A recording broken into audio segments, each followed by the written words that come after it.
श्वासात रोखली वादळ, डोळ्यात रोखली आग, राजा माझा छत्रपती एकटा हिंदू वाघ। चला साजरा करूया शिवजन्मोत्सव सोहळा घराघरातून मनामनातून। स्वराज्य संस्थापक स्वराज्य रक्षक छत्रपती शिवाजी महाराज यांचा जन्मोत्सव सोहळा मंगळवार दिनांक 18 फेब्रुवारी 2025 रोजी रात्री 11 वाजता भव्य पाळणा सोहळ्याने आयोजित केला आहे। राष्ट्रधर्माची ज्योत स्त्री शक्तीसह पुढे येऊन साजरी करूया शिवजन्मोत्सव। राजमाता माँसाहेब जिजाबाईचे संस्कार, छत्रपती शिवाजी महाराजांचे आचार विचार आणि नियमांचं आव्हानही अवलोकन करावं। यासाठी स्वराज्य संस्थापक छत्रपती शिवाजी महाराजांचा जन्मोत्सव सोहळा मंगळवार दिनांक 18 फेब्रुवारी 2025 रोजी सायंकाळी 11 वाजता भव्य पाळणा सोहळ्याचं आयोजन करण्यात आलं आहे। सर्व माता भगिनींनी शिवजन्मोत्सव सोहळ्यानिमित्त आयोजित पाळणा कार्यक्रमास उपस्थित राहावं असं आवाहन छत्रपती शिवाजी महाराज मध्यवर्ती महामंडळाच्या वतीनं करण्यात आलं आहे। स्थळ छत्रपती शिवाजी महाराज चौक, सोलापूर।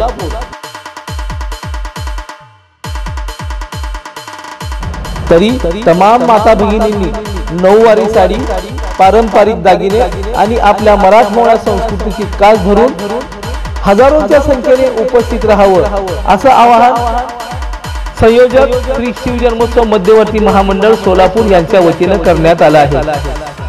आपले विनीत ट्रस्टी अध्यक्ष पद्माकर उर्फ नाना काळे, उत्सव अध्यक्ष CS सुशील चंदू बंदपट्टे।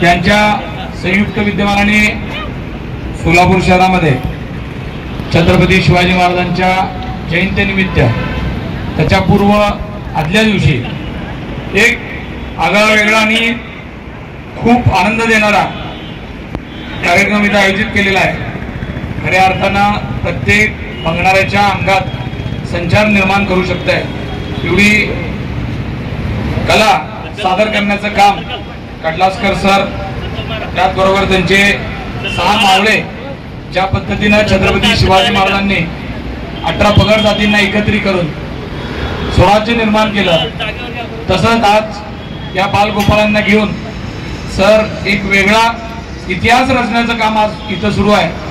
आणि या कार्यक्रमाप्रसंगी शुभेच्छा आशीर्वाद देण्याकरता माझे मार्गदर्शक वारकरी संप्रदाय ज्यांचं खूप मोठं काम आहे असे सुधाकरजी इंगळे महाराज, माझे शिवसेनेचे जिल्हा प्रमुख मित्र गणेशभाईजी काळजे, उपजिल्हा प्रमुख आमचे बंधू प्रभाकर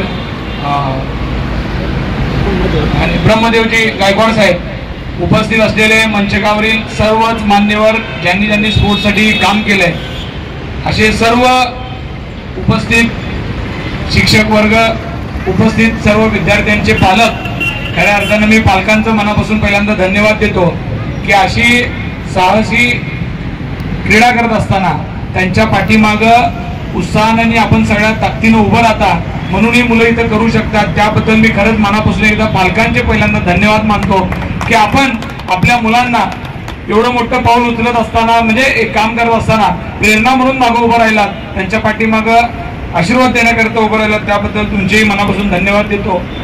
आमचे मित्र कडलासकर सर असतील, त्यांचे सर्व असोसिएशनचे सहकारी असतील, मी त्यांची चिकाटी बघितलेली आहे की ते अतिशय मनापासून स्पोर्ट्ससाठी काम करत असतात। ते स्वतः तर करतात, पण ज्या ज्या मुलांना असे काही उपक्रम करायचे आहेत, रेकॉर्ड्स करायचे आहेत, त्यांच्या पाठीमागं तन मन धनाने स्वतः ते उभं राहतात, त्यांना मदत करतात। खरंच सोलापूर शहरामध्ये काही ठराविक मंडळी आहेत, इथं आमचे आनंद चव्हाण सर दिसत आहेत, मालप सर आहेत, असोसिएशन वेगवेगळ्या असोसिएशनमध्ये कार्यरत असलेले आमचे स्पोर्ट्सचे सर असतील, या सगळ्यांनी मिळून खऱ्या अर्थानं सोलापूरच्या विविध क्षेत्रातला स्पोर्ट्स जीवन ठेवलाय।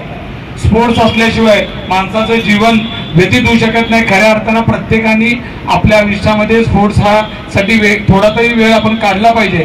ज्या पद्धतीनं एका विषयानं पूर्ण आयुष्य तयार होऊ शकत नाही, त्याच्यामुळं तसंच वारकरी संप्रदायाचं ज्ञान असणं गरजेचं आहे, आपली ती परंपरा जपासणं आपलं गरजेचं आहे. त्याच पद्धतीनं मैदानी खेळ आता कुठेतरी लुप्त होत चाललेले आहेत, कारण आता लहान लहान मुलांच्या हातात सुद्धा मोबाईल आलेत. मोबाईल शिवाय कुठलंही काम घडत नाही. म्हणजे आता अशी परिस्थिती आहे की मुलं घरातनं मैदानावर जातात आणि मैदानावर मोबाईल खेळत बसतात, अशी परिस्थिती आलेली आहे. आणि कुठेतरी या सगळ्या गोष्टीतून प्रेरणा म्हणून हा आजचा कार्यक्रम सोलापूरच्या इतिहासात नोंद होईल. मी ज्यांनी या ह्याच्यामध्ये परिश्रम घेतलंय त्या सगळ्यांचे तर धन्यवाद मानतो. पण या 7 मावळ्यांचं छत्रपती शिवाजी महाराजांचे, संभाजी महाराजांचे मावळे ज्या पद्धतीने असू शकतील तसे तुम्ही मावळे आहात, अशी तुम्हाला उपमा देऊन तुम्हाला खूप खूप शुभेच्छा देतो. आपण हे रेकॉर्ड तरी कराल, पण अशा पलीकडे आपली प्रेरणा घेऊन अनेक विद्यार्थी या क्षेत्रामध्ये येतील. आत्ताच बोलताना आमच्या बंधूंनी सांगितलं की राज्याच्या मुख्यमंत्र्यांनी या कलेला शालेय शिक्षणामध्ये हे करून घेण्याकरता त्याची गेम म्हणून निवड करावी. खरं आहे, कारण आपण वेगवेगळ्या गेम खेळतो.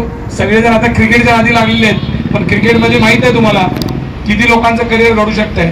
ह्याच्यात आपण जर वेळ दिला, आपण जर ह्याच्यात केला तरी आपल्या प्राचीन कला आहेत. खऱ्या अर्थाने या कला जोपासणं हे आपल्या पुढच्या पिढीसाठी सुद्धा तितकंच महत्त्वाचं आहे आणि शारीरिक फिट राहण्यासाठी सुद्धा हे तेवढंच महत्त्वाचे आहेत.